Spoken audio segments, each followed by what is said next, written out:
Reading for the Reese Chronological Bible. Once again, we're done with it for the day. Broadcasting live on livestream.com. Here's me there in the little preview window down there with my iPod in hand. Look at that little dinky window from the whole screen. How am I supposed to see, if my hair is combed or anything when it's such a small little window? Really, who cares? Now, this is really quite amazing. I started recording this. I found a song that I knew, and I started recording this, and I read this story once,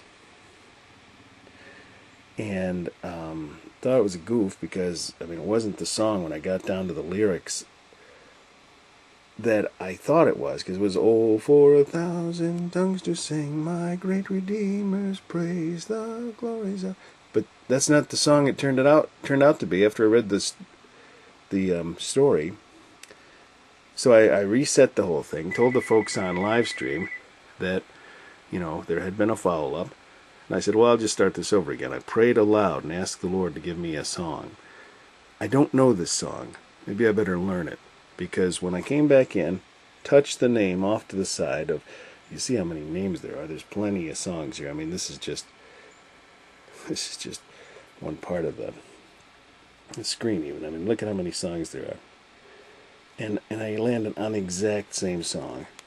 So I thought, well, maybe I better read the story and at least read the lyric, because I'm really seriously believing it's meant for somebody. Here it is. On June 6th, 1882, George Matheson wrote, "I was at that time alone. It was the day of my sister's marriage. Something happened to me which was known only to myself, and which caused me the most severe mental suffering. The hymn was the fruit of that suffering. The hymn he referred to is, 'O love that wilt not let me go.'"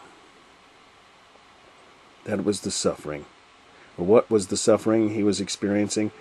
We do not know for sure. Maybe it was the thought of his own engagement that had been broken off when his fiancée learned that he would be completely blind by the age of 18, or maybe it was grieving the loss of his own sister's closeness, who had studied Greek and Hebrew so that she could assist him with sermon preparation.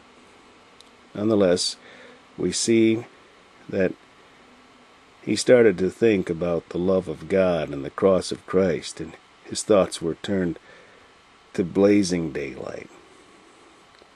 "O love that will not let me go. I rest my weary soul in thee. I give thee back the life I owe, that in thine ocean depths its flow may richer, fuller be. O light that followest all my way, O light that followest all my way, I yield my flickering torch to thee. My heart restores its borrowed ray, that in thy sunshine's blaze its day may brighter, fairer be. O joy that seekest me through pain, I cannot close my heart to thee. I trace the rainbow through the rain, and feel the promise is not in vain, that morn shall tearless be.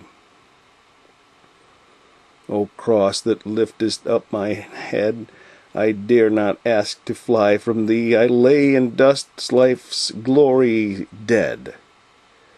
I lay in dust life's glory dead, and from the ground there blossoms red life that shall endless be.